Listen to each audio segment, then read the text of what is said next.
2.5 کروڑ روپۍ انعام به ملاویږي د پاکستان هر یو پلیر ته که چېرته کې پاکستان د ورلډ کپ د T20 وګټو. محسن نقوي کوم چې چیرمین دی د PCB پاکستان کرکټ بورډ هغه اعلان د هر پلیر لپاره کړی که چېرته کې تاسو موږ دپاره د T20 ورلډ کپ وګټو نو هر یو پلیر ته به پوره $1,00,000 ملاویږي. ډالرونه تقریبا چې تاسو له 1000 ورکړئ دې نه جوړیږي دغه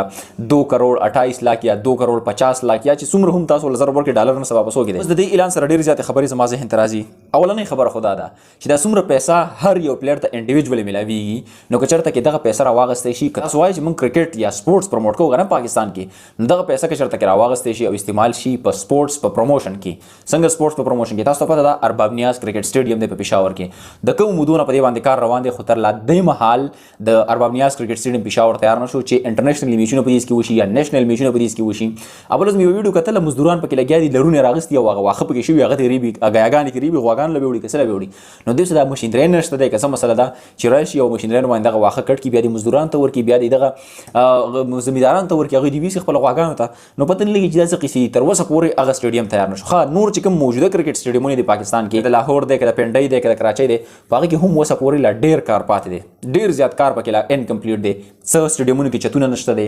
په څه دغه کې چې کوم دی رنګونه نه دي شوي په څه کې چیر مسلې دي ډېر مسلې لا فلحال دي او سټیډیمونه ډېر زیات واړه دي پاکستان ایز کمپیر کړو تاسو انډیا ته وګورئ که تاسو نور داسې سټیډیمونه وګورئ نو پاکستان سټیډیمونه ګورئ په دې بس هېڅ شی هم نه دي. انډیا سره هم ښه ډېره پیسه ورسره خو هغوی په خپل پلیران کم ځای نه کم ځای ته ورسول. دویمه خبره دا ده چې هغوی خپل سټیډیمونه کم ځای ته ورسول هغوی پې د کرکټ هغه کوالټي په خپل کنټري کې انکریز کړه او سیوا یې پکې کړله. خو دلته کې پلیر ته به زه دغه پیسې میلاو شي بس انډیویجولي هغه په جب کې واچي خبره دلته کې ختمه شوه خو کرکټ خو دلته کې پروموټ نه شو. بله خبره به ساده زه دا وکړم چې دغه پیسې راواخلئ چېرته کې پاکستان کې غریبانانو ته ورکوئ چې خپل کاروبارونه پې ټیک کړي. د ډېرو کسانو کاروبار په دومره پیسو باندې ټیک کېږي او جوړېدلی به شي که موږ چېرته کې وغواړو خو نه هلته کې سپورټس پروموټ کېږي پاکستان کې نه به بل څه کېږي. دومره پیسه په پاکستان کرکټ ټیم کې په کرکټ باندې لګي که نه او په دې پلیرانو باندې لګي چې زه تاسو ته ویلی نه شم. خو بیا ایټ د اینډ که تاسو ریزلټ وګورئ نو پاکستان کرکټ ټیم سیمی فاینل ته ورسېږي فاینل ته ورسېږي او هغه مین میچ زموږ دپاره وبیلي کوم چې امپارټنټ دي نو څه فایده د دې پیسو څه فایده. خو محسن نقوي ته د دې خبرې پته ده چې زما ټیم سیم فاینل ګټلی نه شي راشه هسې چیلنج وله ورکړه خپل هارډ ورک خو به شروع وي که نه